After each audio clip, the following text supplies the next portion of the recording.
Bueno, buenas tardes. Continuamos para finalizar esta tarde intensa de encuentro y conversaciones que, como anticipamos nosotros, algún grupo de los que venimos trabajando vamos a terminar mañana con otro encuentro sacando conclusiones y escribiendo quizás un manifiesto al respecto. Bueno, tengo el placer de encontrarme a conversar nuevamente con nuestra ya amiga Elvira Espejo Ayca. Hemos pasado por varias geografías, en conversación por varios territorios. Esta es la primera vez que lo hacemos aquí en Buenos Aires, así que bueno, te agradecemos muchísimo siempre tus respuestas a las invitaciones. La voy a presentar y así la podamos escuchar rapidito a ella.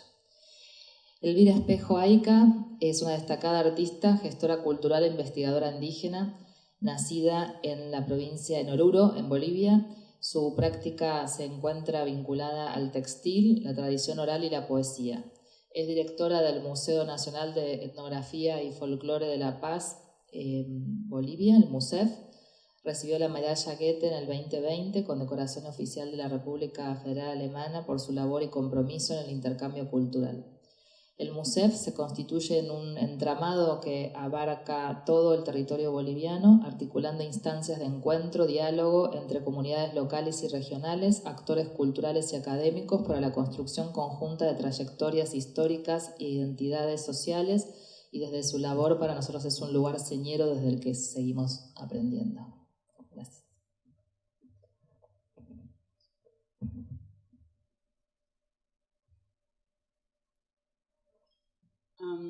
Muy buenas noches, muchísimas gracias por venir, se les agradece por esta presencia. Bueno, yo quisiera agradecer al Ministerio de Culturas y a la Dirección de Patrimonio que nos ha hecho esta invitación expresa y rápido y eficiente. Creo que es muy lindo poder conversar y aprender de lo que estamos trabajando desde nuestros propios territorios y cómo nos comprendemos, ¿no? En realidad quisiera un poco hacer así como un resumen chiquito de introducción para entender un poco del museo, porque sé que con estos cambios un poco les va a despertar nuevas nociones de comprensión y es necesario desde ese punto de vista, así como dice el título, ¿no? Como museos, da a otros mundos de pensar, ¿no? Podemos pensar desde otros puntos de vista y podernos acercar de quiénes somos y cómo somos en la diversidad latinoamericana. El museo donde yo estoy nació en 1962 con un nombre muy despectivo que era de artesanías y artes populares, justamente seleccionando de las piezas arqueológicas, en este caso las piezas etnográficas, ¿no? Y duró más o menos hasta 1974, ¿no? Y cambiaron la tutela, pasa al Museo Nacional de Etnografía y Folclore, que actualmente está con ese nombre. Yo llegué el 2013 como directora del Museo Nacional de Etnografía y Folclore y yo planteo un Museo Nacional de las Culturas del Estado Plurinacional de Bolivia, según la Constitución Política del Estado. Por temas administrativos y legales todavía no podemos llegar a eso, pero sí es una propuesta para el futuro. Entonces, como ustedes ven un poco en la parte histórica, en 2013 hago un nuevo replanteamiento en el museo desde una mirada desde nosotros. ¿Cómo llego a esto? Yo trabajé con más de 900 tejedoras en todo, en este caso los Andes, porque hablo aymara, hablo quechua, y para mí ha sido muy fácil este replanteamiento porque al hablar y además poder escribir, puedo comprender los textos académicos de los años 60, 70, 80. Y bueno, cuando termino la carrera de la Academia Nacional de Bellas Artes, pues yo regreso a mi territorio y las preguntas nacieron, ¿no? ¿Qué es estudiar? ¿Qué es ser artista? Y para mí fue muy difícil de responder en ese momento porque realmente es pensar cómo lo traduzco. Entonces comencé a traducir todos estos, yo diría, trabajos académicos de los años 60, 70, cercano a lo que es a nosotros, en este caso del textil. Y bueno, ahí nace esta nueva propuesta, porque las tejedoras dicen, eso es como nos ven, eso es como nos estudian, somos su objeto de estudio de ellos. no puede ser así. Tenemos que repensarnos cómo nosotros o nosotras pensamos en nuestra propia lengua. Porque hay una estructura de cómo nosotros entendemos. Esta tarea me llevó 20 años de trabajo, hice muchos libros, muchos artículos, lo cual cambia. Uno de los libros es sobre ciencia de tejer, estructuras y técnicas de textil en los Andes, que propone desde las lenguas originarias en términos lingüísticos cómo nosotras comprendemos. Ahí la terminología ya no va, por ejemplo, el tema de suplementaria, complementaria, términos que vienen del francés o vienen del inglés. Y lamentablemente, por las citas académicas, se mantiene. Eso fue nuestra gran preocupación. Y desde ese pensamiento académico nace la revolución de las nuevas museografías de Bolivia, que hoy les voy a compartir una parte de la última, que la primera propuesta del 2013 al 2018, nunca trabajo a corto plazo, trabajo siempre a largo plazo, porque uno tiene que proyectar de cómo vamos a comprender. Así como la colección fue seleccionada y además, así como despectivamente, como cosas del indio, pues no quisimos encerrarnos así como en líneas, yo también diría museográficas y museológicas. Nos ponen como, así viven los indios, así son sus casas del indio, y esos son, como decir, sus objetos, y eso no es algo agradable para nosotros.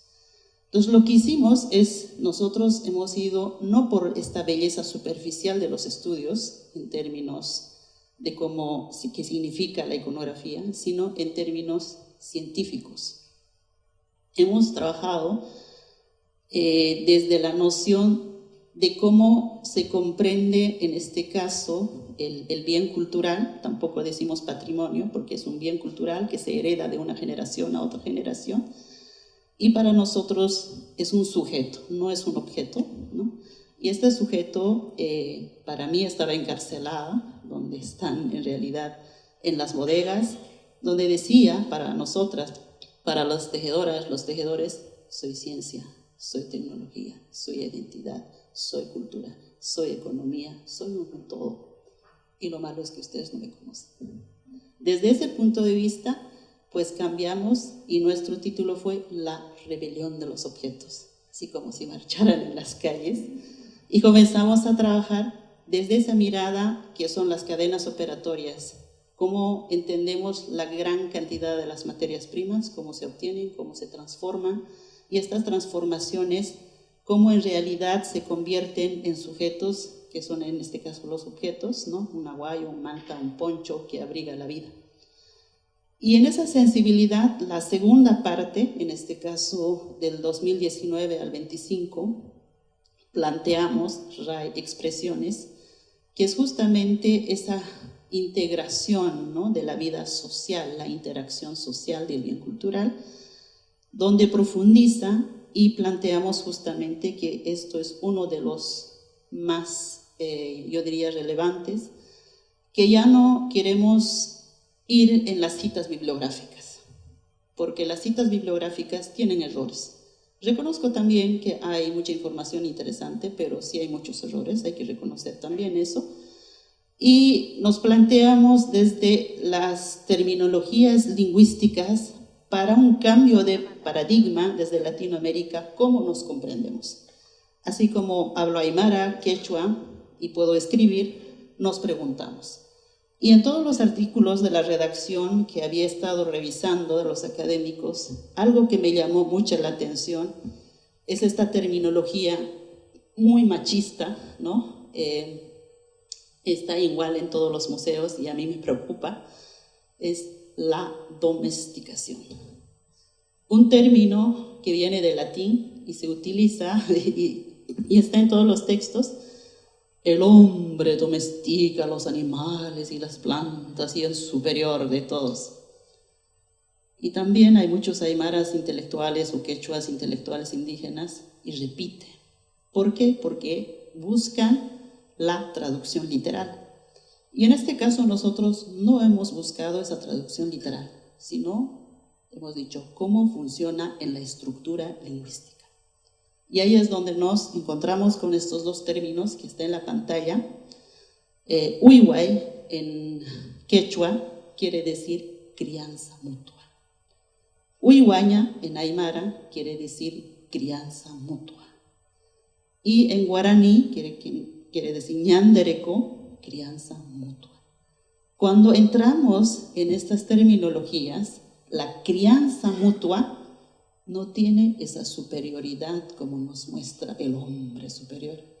La crianza mutua son los cuidados máximos de los animales, de las plantas, de la tierra, del agua, del viento, de las herramientas. Entonces, el cambio de paradigma es muy profundo, nos apuesta a comprender mejor y ser más horizontales en vez de ser verticales. Entonces, esta crianza mutua despierta tantas formas de comprensión de una educación visual, táctil, corporal, porque nuestras primeras conexiones es la recolecta. Y gracias a esa recolecta tenemos toda esta educación sensorial, que es parte de la vida y no simplemente resuelve un texto.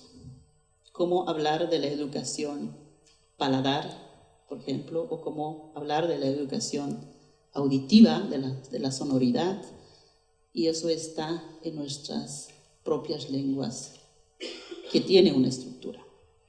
Próximo, por favor. Y aquí hablamos de justamente esa crianza mutua de la tierra, Lacahuihuaña o Alihuihuaña. Alihuihuaña es la crianza de todas las plantas. Para eso necesitamos entender la tierra, necesitamos entender el universo, necesitamos entender esas conectividades de cómo fluyen. Y esas conectividades a nosotros nos obliga directamente, por ejemplo, Lacahuihuaña es la crianza de la tierra, ¿no? Por ejemplo, Umahuihuaña, la crianza del agua, y esas crianzas tienen toda su ciencia y tecnología, como podemos hablar, por ejemplo, del manejo hidráulico del agua, o por ejemplo, de la tierra, cuando se siembra, cuando no se siembra, cómo se mueve la tierra, ¿no? Es para largo, no voy a hacer lo más resumido, ¿no? Y luego viene Yanacuihuaña, ¿no? La crianza de las herramientas. No es que es una herramienta y que yo soy dominante y por lo tanto, sino más bien, crianza de la herramienta es que yo necesito cuidar de la herramienta porque gracias a la herramienta yo puedo mover la tierra y depositar la semilla. Y las herramientas se las cuida como si fueran seres que nos acompañan a los agricultores, los que movemos la tierra. Y luego viene otro Yanacuihuaña, que son los textiles, donde se guardan los costales, donde se guardan las semillas, ¿no? O donde se hacen las selecciones, y cada uno de los costales tiene una codificación. Los que son para consumo, los que son para los intercambios, los que son para venta. Todo eso lleva dentro de la estructura y la técnica del textil. Lo mismo pasa aquí. Y lo más interesante es esta parte, ¿no? La crianza de los animales. Cómo los animales nos van a ayudar a vestir a nosotros, ¿no? Nosotros, gracias a ellos, vamos a tener fibra y de las fibras podemos vestir, pero al mismo tiempo, cómo pasa de una frontera a otra en términos de transporte. Donde nosotros llevamos la lana del altiplano a los valles para cambiar con maíz. Esa es la crianza mutua. No hay una verticalidad, hay una horizontalidad. Y ahí es donde ya comprendemos la crianza en este caso del maíz, algo que me impresiona y realmente me impacta. Y yo digo, ¿no? Mis abuelos, mis abuelas, mis ancestros, mis ancestras fueron grandes biólogos, pero gracias a esa educación vertical, egocéntrica, antropocéntrica, fue negada. ¿Por qué? Porque el maíz se desarrolló en nuestros territorios. De una espiga, cómo se ha convertido en una mazorca. Y de esa mazorca, cómo se ha hecho la diversidad de los maíces en sabor, en color, en tamaño, en forma. Cada particularidad lleva un almidón distinto. Imagínense esa diversidad, esa ciencia del conocimiento, lo que siempre hemos negado, y muchos de los académicos cuando investigan, cuando somos objetos, ellos se jactan de los especialistas y nunca reconocemos a nuestros propios pueblos. Y eso es una gran tristeza, por esa razón entré por la terminología y trabajamos con las comunidades. Próximo. Lo mismo pasa con ají, y algo que aquí me ha impresionado y estoy tan orgullosa, por ejemplo, cuando se ha hecho el estudio del ADN, en este caso la ulupica de Padilla, resulta que tiene la genética más antigua de toda América. Y de eso se ha hecho una gran diversidad de los ajís que han viajado a otros territorios. Y eso es gracias a nuestras ancestras, gracias a nuestros ancestros. Esto no viene de un laboratorio, esto no viene de una especialidad de la universidad, esto es de nuestros territorios, es el conocimiento de nuestros pueblos. Y eso es lo que hoy en día tenemos que reconocer. Próximo. Lo mismo pasa con la papa. La historia de la papa se ha ido de los Andes a Europa y en términos históricos lo salvó de hambruna cuando tenía problemas tan grandes y llegó hasta allá. Y fue eso gracias a nuestros ancestros, gracias a nuestras ancestras. Es una autorreflexión que tenemos que tener. Próximo. Lo mismo pasa con la quinoa, ¿no? Tenemos una gran variedad de la quinoa por su alto contenido, en este caso, de una gran diversidad, de un alimento que es realmente el contenido, yo diría, de oro. Ahora la producción se está moviendo a otros lados. Pero, ¿qué pensamos como América? ¿Dónde están nuestros propios patentes? ¿Dónde están nuestros especialistas que lo defiendan? Próximo. Y bueno, ahí ya hablamos, Yanaku Iwaña, justamente la crianza de todas estas herramientas de la tecnología que se ha tenido en las comunidades, como el batán, la molienda, el tajú, la ralladora, cómo esas transformaciones se han hecho en las propias comunidades y ha ayudado al capitalismo. Realmente es para una autorreflexión profunda porque es un trabajo que da a mucho para poder entender estas conectividades, de descolonizarnos, de pensar y no solamente repetir por repetir todo lo que nos ha mostrado. ¿Sí? Y esta es, por ejemplo, esta ciencia en la tecnología, en este caso, por ejemplo, el tubérculo, la papa, cómo se ha convertido en un chuño. Y gracias a la helada se puede convertir en chuño, en un cereal, la papa, y ese cereal se puede guardar por 20 años sin ningún problema. Y eso está comprobado.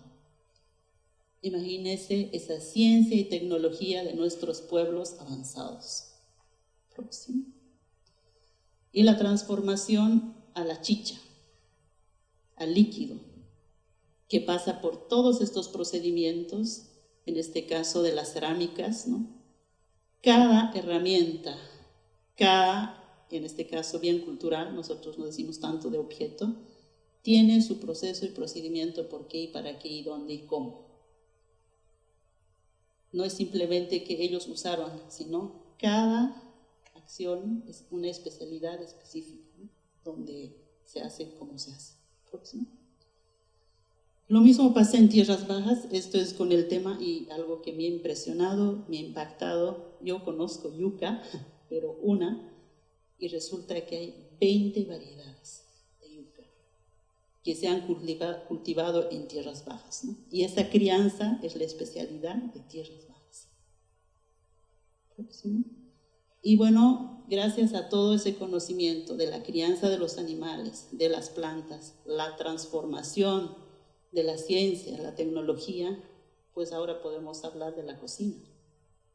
cómo los sabores se integran de distintos lugares, de distintos espacios, a un plato o una olla y comemos. Y bueno, nosotros planteamos un poco, gracias a todo ese conocimiento de la crianza mutua, cuáles son las alternativas. En este caso tiene que ver con las agriculturas familiares en las propias comunidades, porque no son dañinas, normalmente son orgánicas y no son producciones en masiva, sino en una producción que es más o menos amigable, ¿no?, con la tierra, con el espacio, y así no tenemos el problema con las industrias, ¿no? Próximo. Y entender un poco esa cultura de la agricultura familiar, cómo pasa, en este caso, al cocinero, y el cocinero cómo pasa al consumidor, y en términos de consumo, cómo entendemos la cultura de consumir la comida. Yo sé que muchos de ustedes pensarán ahorita de una mesa, sus composiciones, en este caso de las cucharas, los cuchillos, en fin, pero muchas veces en términos culturales a mí lo que me impactó, por ejemplo, en la India es comer con la mano y saborear. Son culturas que tenemos que comprender esa diversidad, entender desde esa dinámica. Entonces, eso es nuestro trabajo próximo. Y esta es como en tierras bajas pasa y nos asusta, ¿no?, cómo las máquinas mueven, ¿no?, en términos de monocultivos, por no conocer toda esta comprensión de la terminología. Para ellos lo más importante es el dinero. No piensan en esa acción de interconectividad humana, sino más bien el extractivismo. Y el extractivismo lo que nos hace hacer estos territorios de desierto. ¿Y quién dice algo sobre eso? Entonces, para nosotros ha sido muy importante porque este término de la filosofía y la epistemología, como nos planteamos desde los pueblos hacia las comunidades, hace un cuestionamiento a todos los especialistas, agrónomos, biólogos, proyectistas en especialidad de comida, a los chefs, porque siguen manejando el término domesticación, la misma comunicación. Los comunicadores, cuando vas a una entrevista, hay la domesticación de los animales, pero un rato actualicen. Necesitamos actualizarnos, necesitamos conocer. Y eso es el gran problema. Muchas veces no nos miramos profundamente desde ese punto de vista, ¿no? Entonces ahí encontramos y replanteamos. Bueno, eso es una presentación pequeña de toda la investigación. Esto es el catálogo, mientras se puede alistar el video. Este es el catálogo de la investigación, donde nosotros sí, trabajamos en ese filosofía y epistemología. Y gracias a este catálogo podemos viajar la exposición, que ahorita mismo abren el video, y con eso terminamos y puedo atender las preguntas y bueno, las autorreflexiones.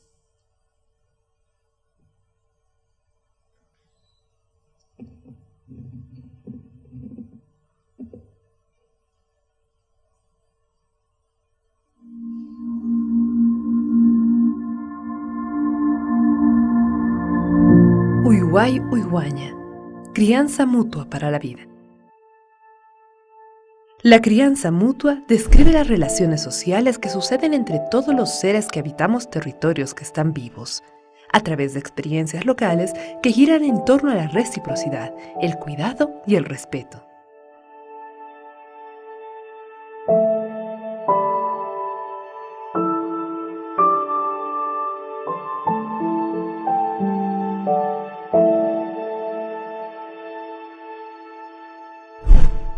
Crianza del ají, sorprendente diversidad.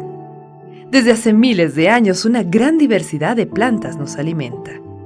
Por ejemplo, el ají, cuyo consumo fue datado desde el 7000 a.C. En el territorio boliviano existen cerca de 700 variedades, siendo el olupica y el aribibi las especies silvestres conocidas con mayor antigüedad.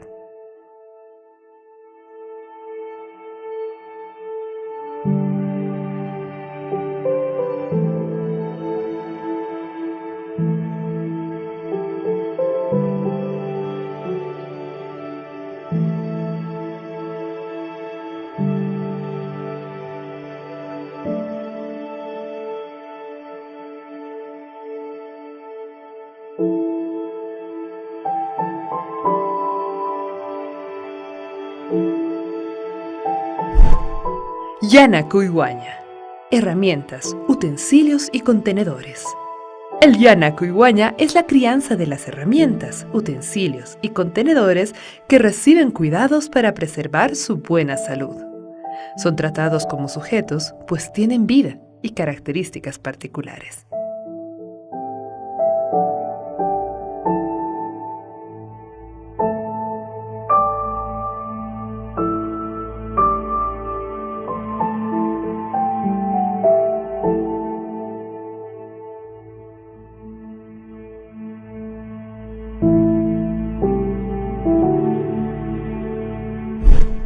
Yamachi, cesta para cargar. Fibras vegetales que nos cuidan actualmente. Diferentes tipos de plantas proveen las fibras que permiten elaborar cestas y contenedores, como este Yamachi, proveniente de una comunidad tacana que tiene forma similar a las mochilas y permite transportar grandes cantidades de alimentos.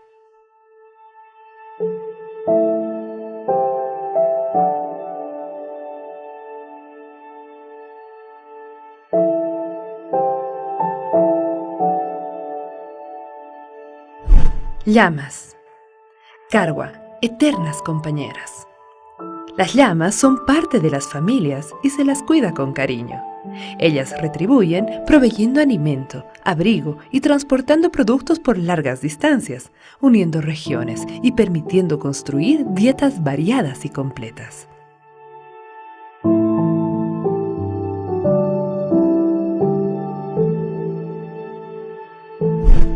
Cocina a carbón, compañía transformadora del fuego. Desde hace muchos siglos, las personas nos reunimos en torno al fuego. Las cocinas son el centro del hogar, porque en ellas se transmiten saberes, historias, conocimientos y valores.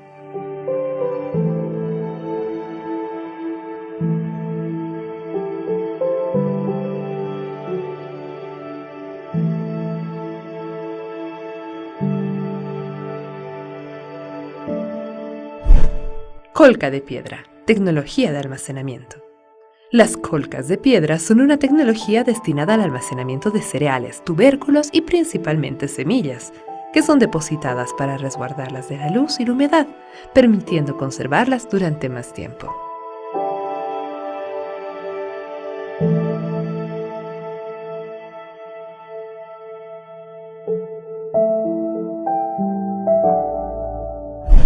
Tacu, tecnología de molienda para vivir mejor. El tacú, como otros instrumentos de molienda, permiten transformar los alimentos en harinas y pastas, permitiendo transportarlas con mayor facilidad y aumentando su durabilidad.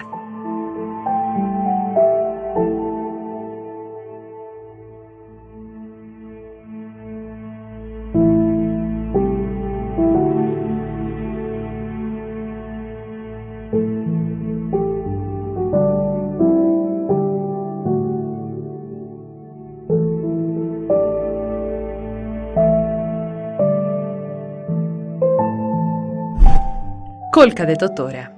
¿Cómo la totora todavía nos cuida?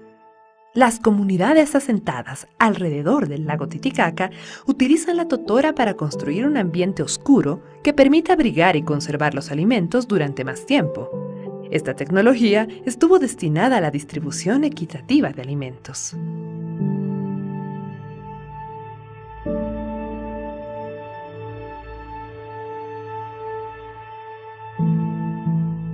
Esta exposición promueve el respeto a esas personas anónimas que nos alimentan cada día, guiadas por diálogos basados en respeto, sabiduría y reciprocidad con el entorno.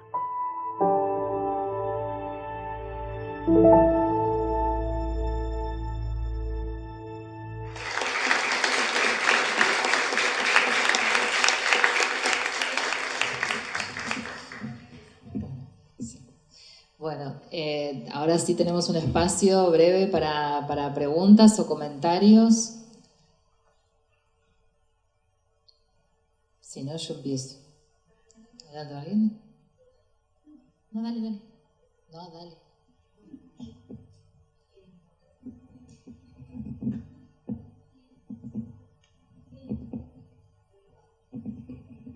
al stream en mamá. Bueno, escuchando atentamente toda la cuestión, sobre todo lo que tiene que ver con los textiles, estoy haciendo memoria, un ejercicio de memoria, y creo que entre el 2013, 2014, creo que fue premiado en Bolivia una pieza textil que era un saco de recolección tejido supongo yo que en lana de llama, colores naturales, un saco que se usa para la recolección actualmente.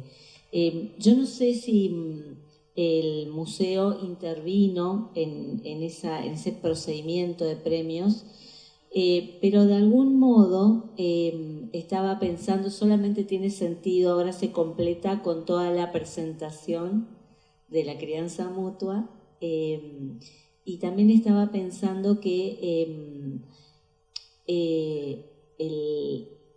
dónde se abonan estas ideas es indudablemente en la revolución en Bolivia, ¿no? Del mismo modo en que también pudo ser reconocida una pieza de recolección de la agricultura con un premio nacional. Si tenés alguna reflexión sobre eso.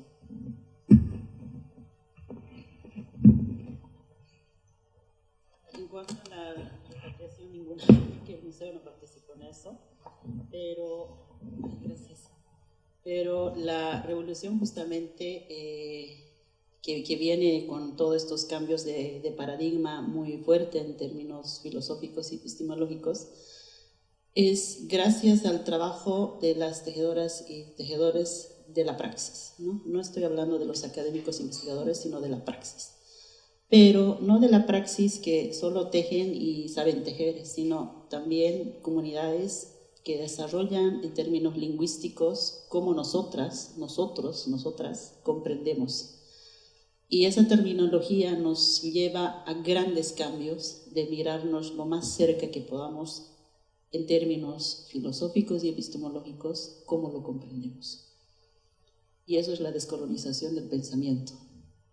Y así es como trabajamos. Sé que todavía falta ajustarlo, estamos tratando de hacerlo porque el textil es una especialidad, pero gracias a ese hilo conductor del textil hicimos con todas las especialidades. Si ustedes quieren bajar la información, está en la página web que es www.museo.org.bo, catálogos mayores, ahí ustedes pueden descargar los PDFs, porque el 2013 fue textil y luego 14 fue, por ejemplo, cerámica, que también va en la misma hilo conductor, luego viene arte plumario, después vino madera cestería, después vino líticos, después vino el tema de la minería, y luego en la segunda parte es justamente la interacción social, donde comenzamos con la vestimenta, un catálogo que va desde lo arqueológico hasta lo actual. Eso cambia muy fuerte porque ya no es la pollera, sino es cómo ver nuestros apsus, anacus, ñañacas.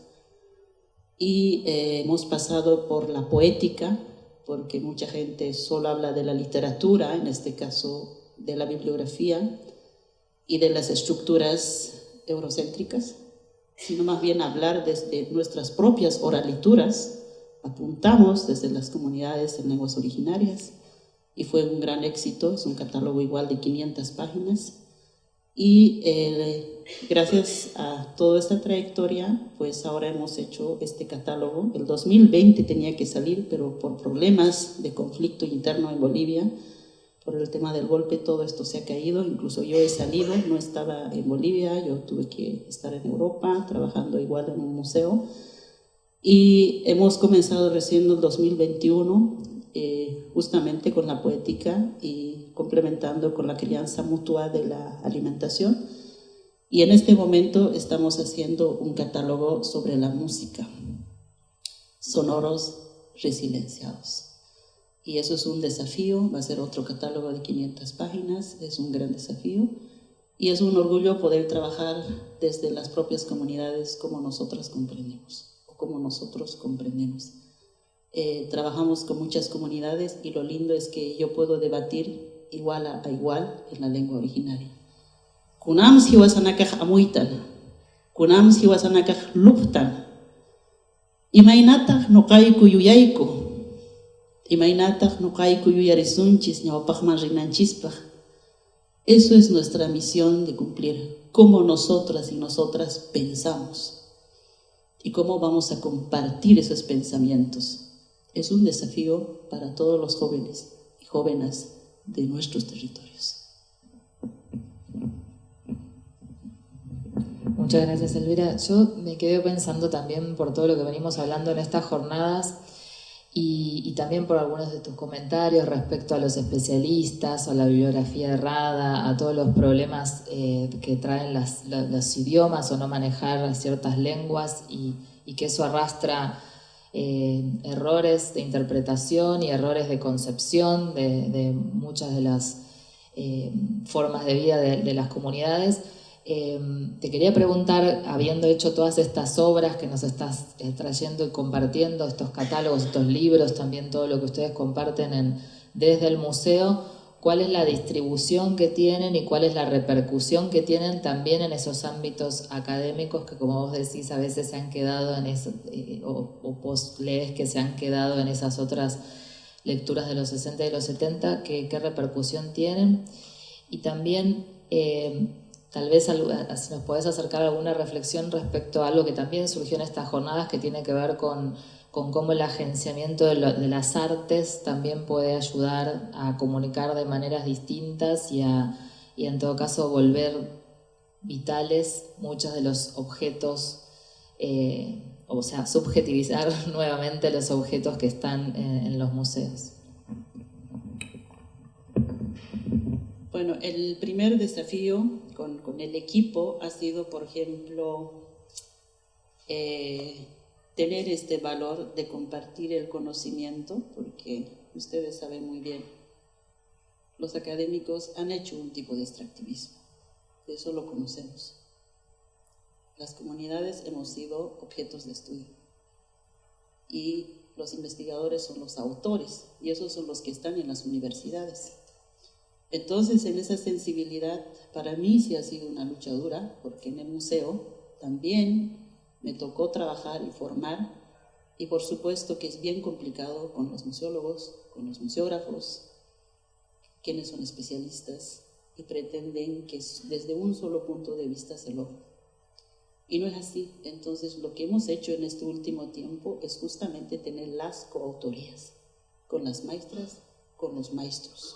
El investigador, la investigadora, cuando trabaja con el maestro, con la maestra de la comunidad, es coautor. Así es que el catálogo cae más de, no sé, 20, 30, 40 personas automáticamente. Y luego la multidisciplinaridad, una mirada desde esa diversidad, ¿no? Gracias a esa confianza que sale el catálogo, pues hacemos la museología, museografía, que cambia y probablemente las que visitaron ya lo conocen, por ejemplo, el tema del textil. Mucha gente lo trata, en este caso los museólogos, como si fueran cuadros contra la pared, pero las tejedoras leemos urdimbres, leemos tramas, entonces nosotros contamos hilos, así es que nosotros lo que hemos hecho es que se vea anverso, reverso. Y eso sí, coadyuvado porque hace una lectura distinta y rápida y eficiente, y por supuesto que hay más comunidades visitando los museos. Y luego, gracias a esa dinámica se repiensa, porque ustedes saben muy bien, el museo siempre está en un lugar, área urbana concentrada, en las ciudades grandes, metropolitanas. Nosotros hemos pensado de un museo portátil, un museo que viaja a la comunidad, al territorio. Así que tenemos un camión, tenemos las carpas, tenemos los cuadros, tenemos las réplicas en 3D, tenemos una impresora 3D, hacemos las réplicas y eso se va directamente a la comunidad. Y hay una retroalimentación directa, rápida y eficiente. Porque la gente, cuando los niños llegan y conocen, comunican a sus mamás, sus papás, y en la noche está lleno de mamás y papás, los abuelos, las abuelas, y lloran. Yo recuerdo esto, y esto se llama así, y esto funciona así. esa retroalimentación a nosotros nos ayuda a mejorar el problema, a coadyuvar de la mejor manera. Y gracias a toda esa noción de la conectividad, MUSEF tiene una tienda que trabaja directamente con los productores y las productoras de las comunidades, que nosotros trabajamos gracias a esa información haciendo las réplicas. Así es que eso es un aporte económico directo y eficiente al pueblo y a la comunidad productora. Pero ¿cuál es la exigencia? Tiene que ser con la materia prima orgánica y el valor agregado. Así es que obliga a las comunidades a recuperar su ciencia, su tecnología. Y en muchos de ellos están, por ejemplo, agrupaciones que trabajaron 20, 30 años en la recuperación de los tintes naturales, de la hilatura, la técnica, la estructura, los formatos, ¿no? Hasta llegar a los nuevos formatos actuales. Y gracias a todo ese contenido de la estructura pensamos de la educación. MUSEF tiene dos fuentes.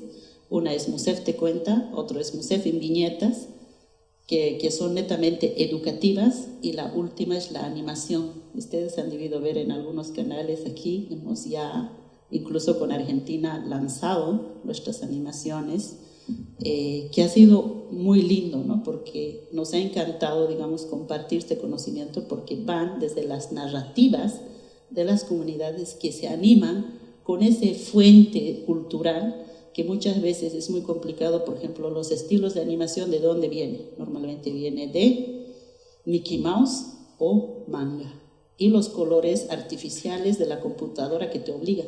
Pero nosotros desarrollamos justamente el Pantone del color de nuestras colecciones y pasamos con todos los bienes culturales, en este caso que albergamos, a la animación. Y eso ha tenido un éxito impresionante. Ahorita estamos entrando a los canales de Latinoamérica y eso es un éxito para nosotros, porque eso va para todos, no solamente para niños, sino para toda la población en general.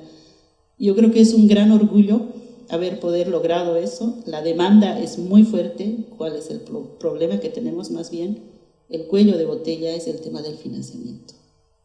Bolivia, por todos estos problemas que ha pasado, ha sufrido un recorte del 50%. Pero gracias a las cooperaciones internacionales, nosotros seguimos llevando esta tarea para poder realmente mejorar, ¿no? Y así trabajar y cuestionarnos incluso, ¿no? Porque a ratos somos como gestores o gestoras, en este caso en las instituciones, en los museos, o trabajamos en algunas colecciones, ¿no? Simplemente nos basamos en las bibliografías o imitamos lo que obliga, en este caso, los entes superiores, pero nosotros estamos preguntándonos y cuestionando ¿por qué llaman patrimonio si en mi territorio no existe patrimonio? Nosotros lo llamamos herencia cultural. Entonces, ¿por qué no hablar con la UNESCO y decir, a ver, repensaremos una sociedad posible, distinta, diferente, horizontal? Eso es nuestro trabajo. Y eso solo la sociedad lo puede hacer. Hay que debatirla. No es simplemente recepcionar y todos cantamos el coro, ¿no? Tiene que entender desde nuestras propias terminologías y epistemologías cómo comprendemos.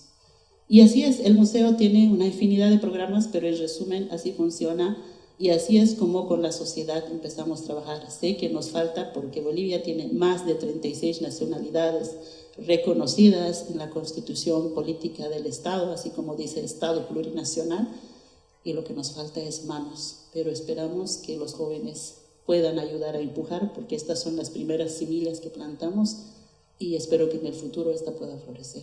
Eso, gracias.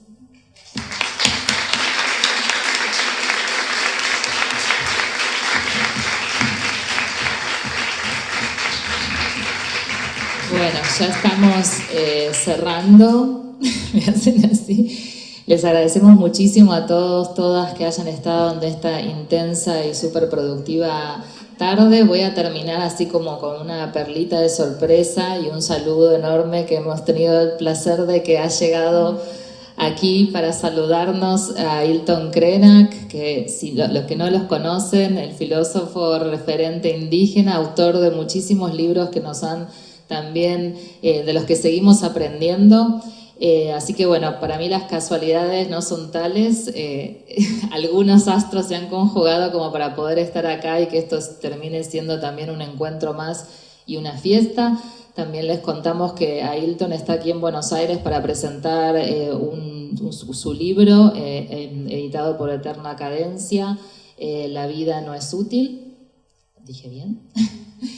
Y bueno, y el sábado a las 17 horas va a estar haciendo una charla dentro del proyecto Ballena, Imaginación Política, en el Centro Cultural Kirchner. Así que bueno, hoy él no nos va a hablar en público, pero van a tener un montón de oportunidades para conocerlo. Así que para nosotros es un placer y una bendición que estés aquí, Ailton. Muchísimas gracias.